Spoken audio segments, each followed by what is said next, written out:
Hi everybody, I'm Ro from the Literacy Center.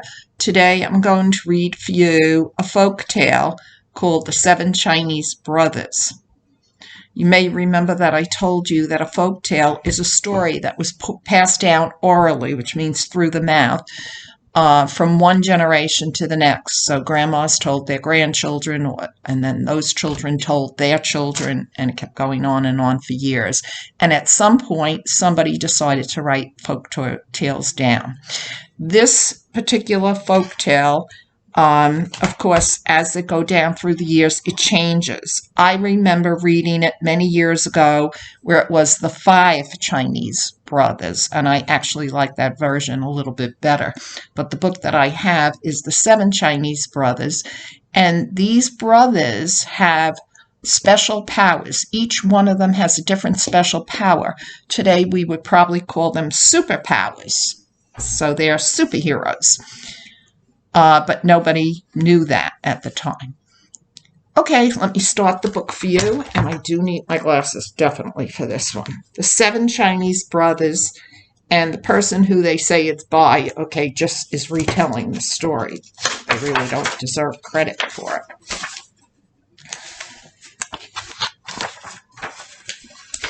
Once upon a time, when Qing So Huan was emperor of all China, seven remarkable brothers lived together on a beautiful hillside. They walked alike, they talked alike, they even looked so much alike that it was hard to tell one brother from the brother next to him. All the same, each brother had something special about him. Each brother had one amazing power that was all his own.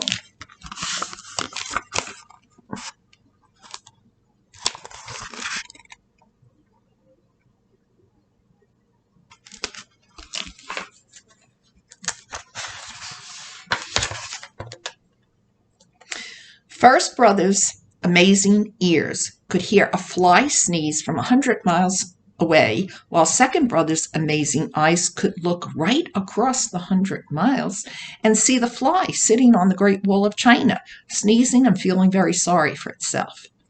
Third brother was a man of unusual strength. He could walk across China in a straight line, lifting up any mountains that got in his way and putting them carefully back behind him. Fourth brother was strong too, for he had bones of iron that wouldn't break, buckle, or bend. Fifth brother had legs that could grow as tall and thick as tree trunks, while sixth brother never ever became too hot, no matter how hard he worked under the summer sun. As for seventh brother, he was the baby of the family, and all his six older brothers tried to keep him happy. For he was their youngest brother, and when he was unhappy, he wept great, big, warm, salt tears, and each tear was large enough to drown an entire village.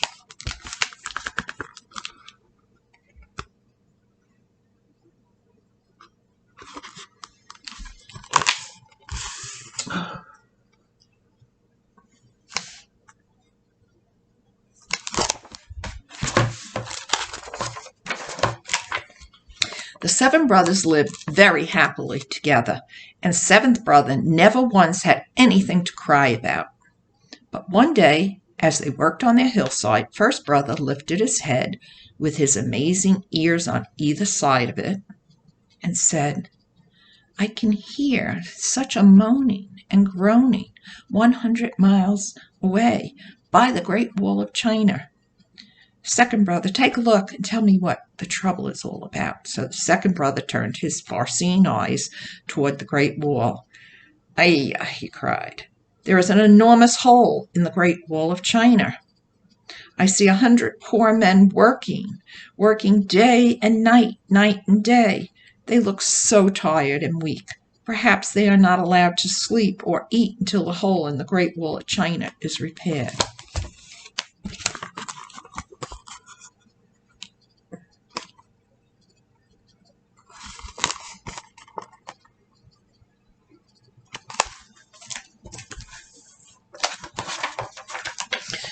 Ay, can't bear it," cried seventh brother, who was always hungry himself. He looked as if he might begin to cry in sympathy with the poor, hard-working men. "Don't cry," said third brother quickly. "I'll go and help them." Off he went as quickly as he could and got there in half a minute, less than no time at all. He set to work at once, tossing great stones from one hand to the other as if they were feathers. By the time darkness came, the hole was completely filled when third brother lay down to take a nap.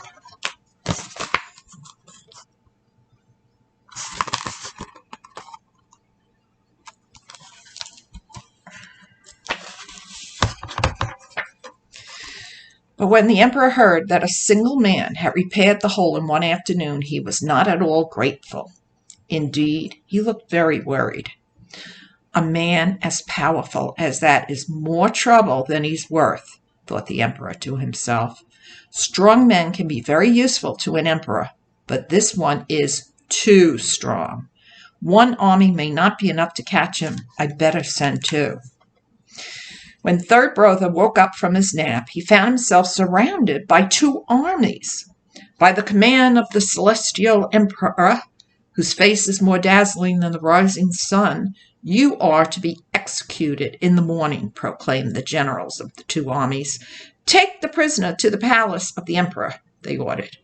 But when he heard this, third brother burst into tears.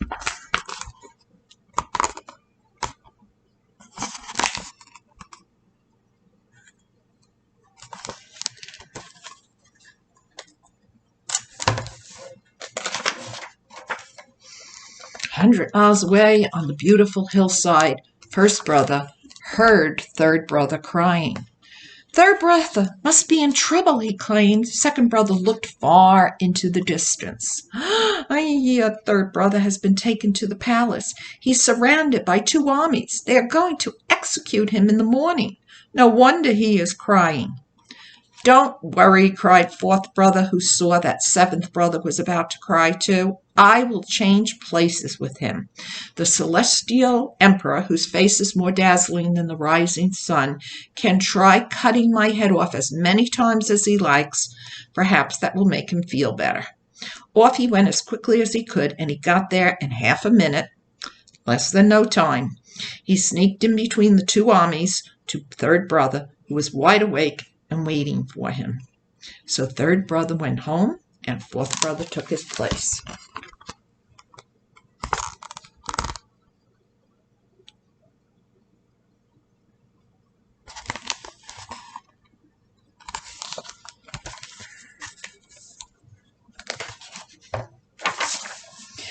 All the next day, the officers of the two armies tried over and over again to behead fourth brother, but sword after sword bent and broke on his bones of iron. In the end, they were forced to confess to the mighty emperor, whose whisper was like the rumble of thunder, that they simply could not behead their prisoner.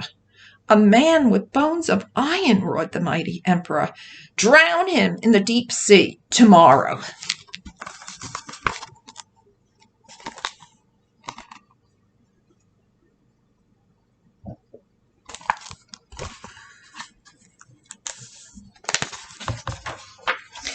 When fourth brother heard that he was to be drowned, he became very upset. "Bones of iron won't bend or buckle or break, but they will sink," he thought to himself, and he burst into tears.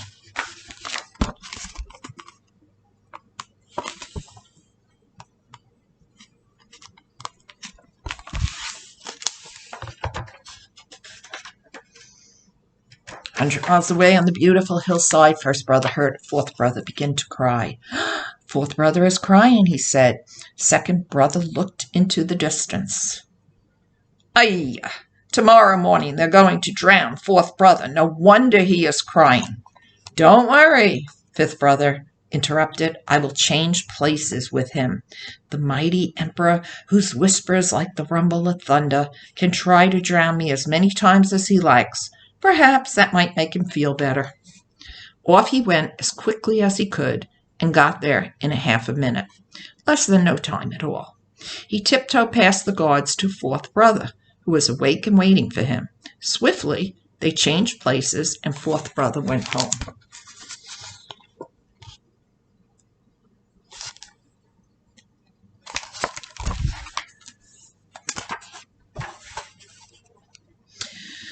All the next day, the story of the two armies tried to drown fifth brother.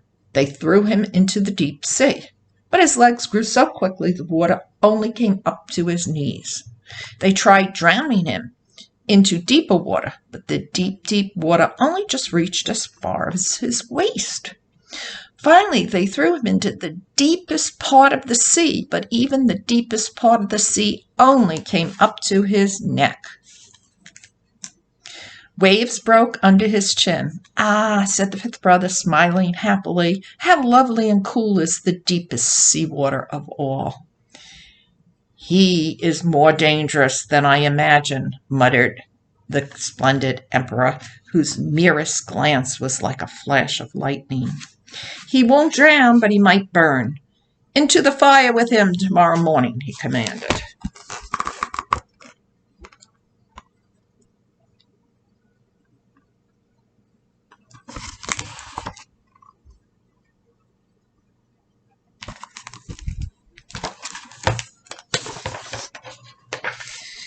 When he was told his fate, fifth brother burst into tears. Far away on the beautiful hillside, first brother heard fifth brother's cries. Second brother looked across 100 miles to the Great Wall of China. "Ay," he cried, "tomorrow morning they're going to burn fifth brother alive. No wonder he is crying." "Don't worry," said the sixth brother, afraid that the seventh brother might begin to cry too. "I will take his place. The splendid emperor, whose merest glance is like a flash of lightning, can beg me all day long if he likes," he said with a shiver. "Perhaps that will make him feel better."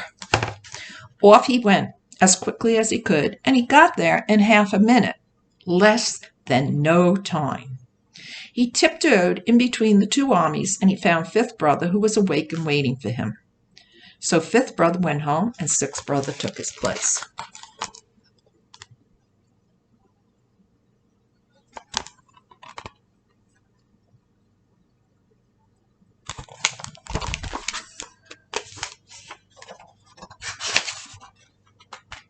The next day the two armies ran backwards and forwards, bringing kindling wood, brushwood, and driftwood, and bundles of dry grass. They built such a big fire that the smoke from it drifted from one end of China to the other.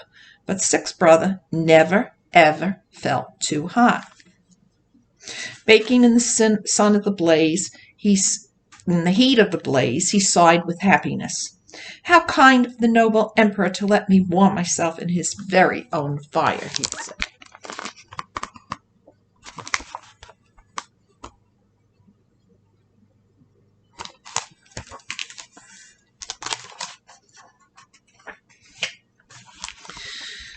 The noble emperor, whose slightest frown made the land shake like an earthquake, was furious.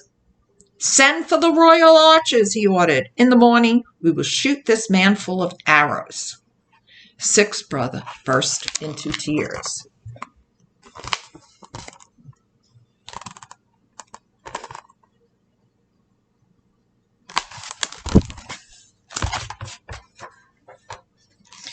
Over on the beautiful hillside, first brother heard sixth brother crying. "Second brother," he asked, "what do you see?"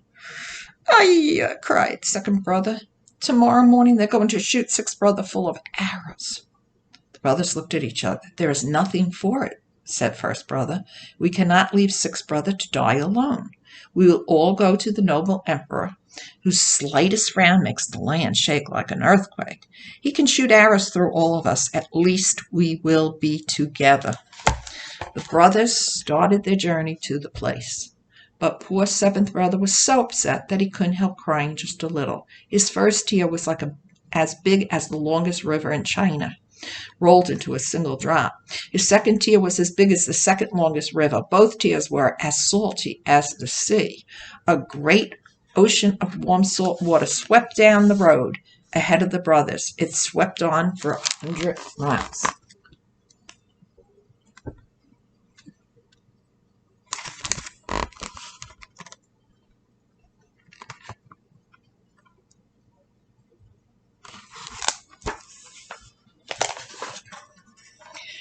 Seventh brother's first tear swept one army north. His second tear swept the other army south.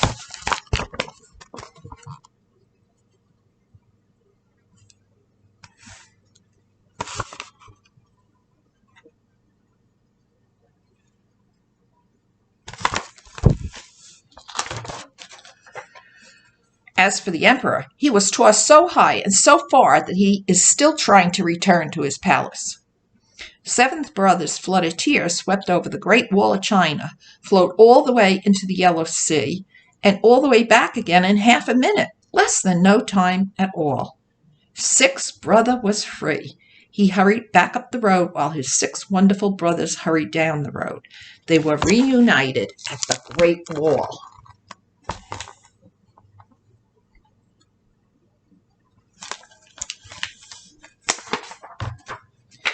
"Fish!" cried fifth brother. The wave had washed hundreds of glistening fish ashore.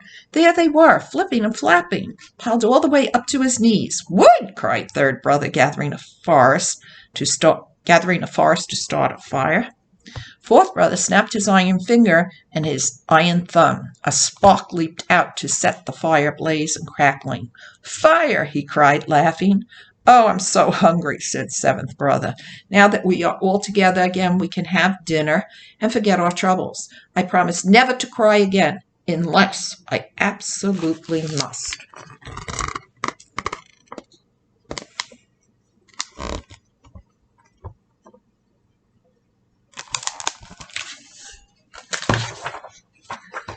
So the 7 Chinese brothers sat themselves down around the warm fire and feasted on delicious fried fish. For after such a worrying week, they were all very, very hungry.